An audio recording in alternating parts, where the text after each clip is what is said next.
A paz do Senhor, bem-vindo à Escola Bíblica em seu lar. Nós vamos estudar hoje a lição de número 3 da nossa revista bíblica, onde tem o título Ética Cristã e Direitos Humanos. É sempre um assunto que atrai o ser humano, porque soa como uma música suave e sempre traz uma sensação de segurança, de proteção, cuidados, respeitos. Mas, por outro lado, é um assunto que traz controvérsias devido a muitas negligências por aqueles que deviam agir de conformidade com o que está prescrito na lei. Sabemos que, na realidade, falar de direitos humanos é bem diferente. Esse direito é negado constantemente e muitas vezes nos sentimos como desprotegidos, sonegados de uma dádiva divina. Quando falamos em direitos humanos, falamos em privilégios, mas não tem como falar em direitos humanos sem falar também em deveres. Hoje está sendo muito questionado devido às negligências decretadas por quem não devia ser. E as autoridades que chamamos de competentes têm negligenciado esse direito que é para todo ser humano. Por esta razão, estamos estudando sobre direitos humanos à luz da ética cristã, onde a ética divina ela diverge da ética humana em suas aplicações, e na maioria das vezes há inversões de valores. É este assunto polêmico, contundente, que nós vamos discutir, que nós vamos apreciar, e eu espero que cada um tenha um bom proveito. A Escola Bíblica em seu lar. Estamos agora iniciando. Temos como textuário dizendo assim: o estrangeiro não afligirás, nem oprimirás, pois estrangeiros foste na terra do Egito. Está escrito em Êxodo 22 e 25, que é o textuário da nossa lição. Deus, Ele traz a recordação do seu povo, as aflições sofridas no Egito. A compreensão baseada na experiência própria é uma extraordinária fonte de compaixão. Por esta razão, Deus traz a luz ao entendimento daquilo que o seu povo sofreu no Egito. A verdade prática diz o seguinte: os direitos do ser humano revelados na palavra de Deus têm como fundamento o amor. Sem amor, ninguém consegue fazer nada para o seu próximo e nem tampouco para si mesmo. Nós temos a nossa leitura diária, que eu creio que todos estudaram, que na segunda-feira, em Gálatas 3, e o versículo de número 28, as Escrituras condenando o preconceito e a discriminação. Na terça-feira nós estudamos sobre a Bíblia Sagrada, condena a exploração contra os trabalhadores. O apóstolo Tiago escrevendo no capítulo 5, no versículo 6, ou melhor, do versículo 4, ao versículo de número 6. Na quarta-feira, no Mateus 25, 35 a 40, mostra que devemos ser solidários com os necessitados. Na quinta-feira, Paulo escrevendo aos Romanos, no capítulo 2, versículo 11, mostrando que como servo de Cristo, não podemos fazer acepção de pessoas. E na sexta-feira, a segunda carta de Paulo aos Tessalonicenses, no capítulo 3 e versículo 13, mostra que o cristão deve preservar na prática do que é bom e direito. E no sábado, a primeira carta de Paulo aos Coríntios, o capítulo de número 10, o versículo 24, quando Paulo mostra-se preocupado com os direitos do próximo. A nossa leitura em classe está em Isaías, o capítulo 58, o versículo 12, que serve para a nossa meditação, base desta maravilhosa lição. Devemos observar que o objetivo desta lição é conscientizarmos ou conscientizar a respeito da importância dos direitos humanos e a ação social da igreja. Não é apenas uma lição que vamos estudar e deixar para depois. Vimos na introdução que todos sabem que os direitos humanos sempre foi privilégio de uma classe pequena, a minoria, quando a maioria ainda mendiga aos pés dos poderosos, que prefere fechar os olhos a essa realidade. Mas, mesmo com todo o avanço em busca da prática, nos dias atuais, encontramos na Bíblia Sagrada, a palavra de Deus, padrões que devem ser observados por todos em função do bem-estar do próximo. Não devemos apenas criticar as autoridades por não cumprir essa prática, mas deve primeiro começar em cada um de nós esta observância dos direitos humanos. O primeiro subtítulo diz a origem dos direitos humanos. E temos aqui o item 1, a definição de direito, a palavra direito. Quando se fala em direito, todo mundo diz, eu tenho direito. Então, esta palavra tem origem no latim, que significa aquilo que é correto, que é justo, que é reto, que é certinho. E os direitos humanos surgiu através de juristas, filósofos, resultado de uma longa história que foi debatida ao decorrer dos séculos. E como toda história tem um início, sobre direitos humanos não podia ser diferente. Portanto, o começo de tudo veio da área religiosa, dos sentimentos.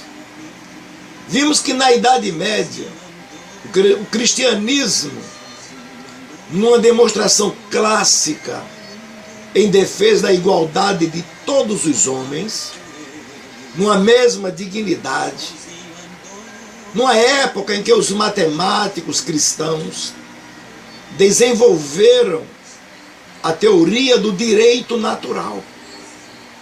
E eles tomaram por base a ideia de que o indivíduo está no centro de uma ordem social e jurídica justa. Mas a lei divina era dominante. Logo foram criadas muitas teorias no decorrer do tempo. E os direitos humanos são bem amplos e se dividem em direitos civis, político, direitos de comportamento. Por exemplo, não se aplicou apenas em uma regra, como direito à vida, à propriedade, o direito de liberdade de pensamentos, direito de expressão, direito de crença, direito de igualdade formal e etc. Também está inserido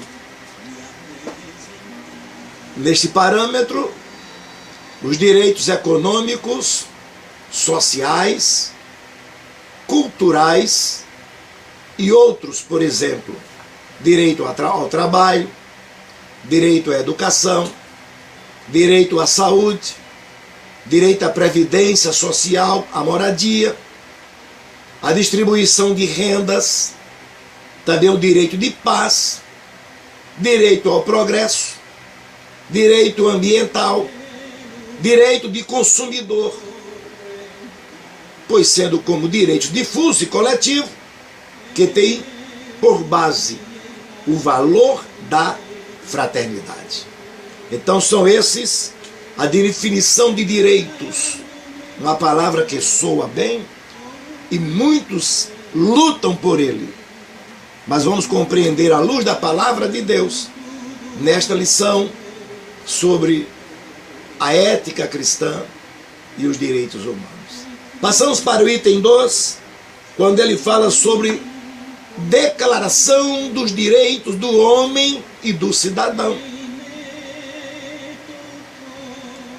Em uma reunião em Assembleia Nacional, diz a história, no dia 26 de agosto de 1789, depois de observarem que as únicas causas dos males públicos e da corrupção dos governos é a ignorância, o esquecimento, o desprezo dos direitos do homem.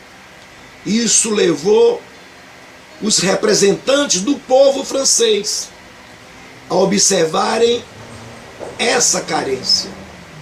Por esta razão, resolveram declarar solenemente os direitos naturais, inalienáveis e sagrados do homem, que era até então negados como são hoje.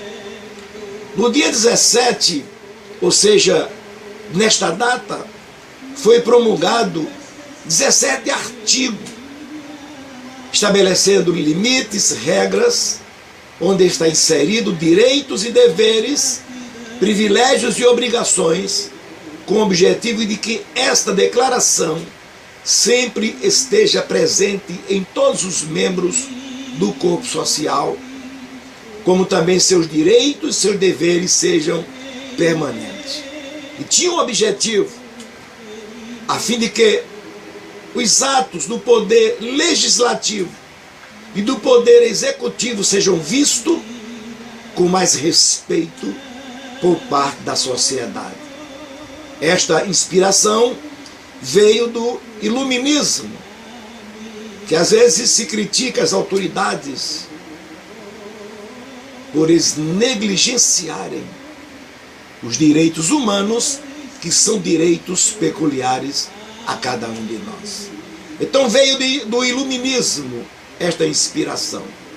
O iluminismo é um movimento cultural que se desenvolveu na Inglaterra, na Holanda, na França, no século XVII e XVIII, quando nesta época o desenvolvimento intelectual que vinha ocorrendo desde o Renascimento deu origem à ideia de liberdade política e econômica, defendida pela burguesia. É também conhecido como época das luzes.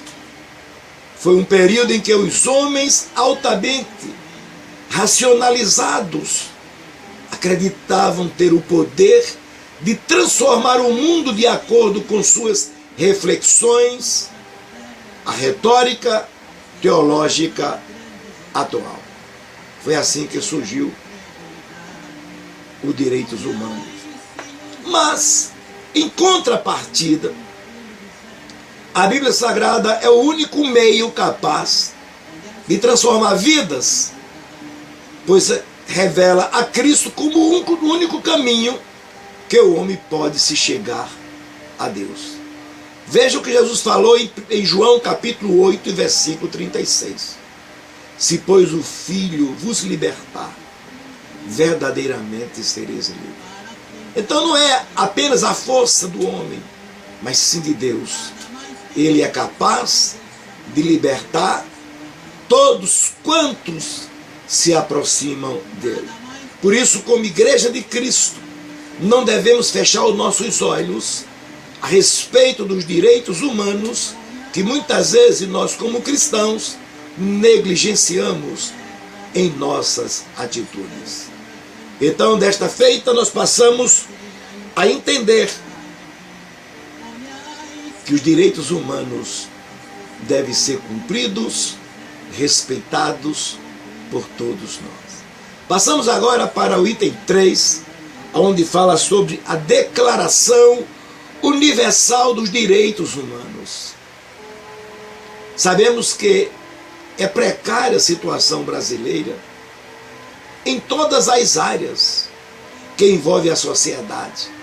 Por isso que fala aqui no ponto direitos humanos no Brasil, quando nós vimos que a Declaração Universal dos Direitos Humanos foi adotada no dia 10 de dezembro de 1948, logo após a Segunda Guerra Mundial, e ela contém 30 artigos, onde reconhece os direitos fundamentais e universais do ser humano.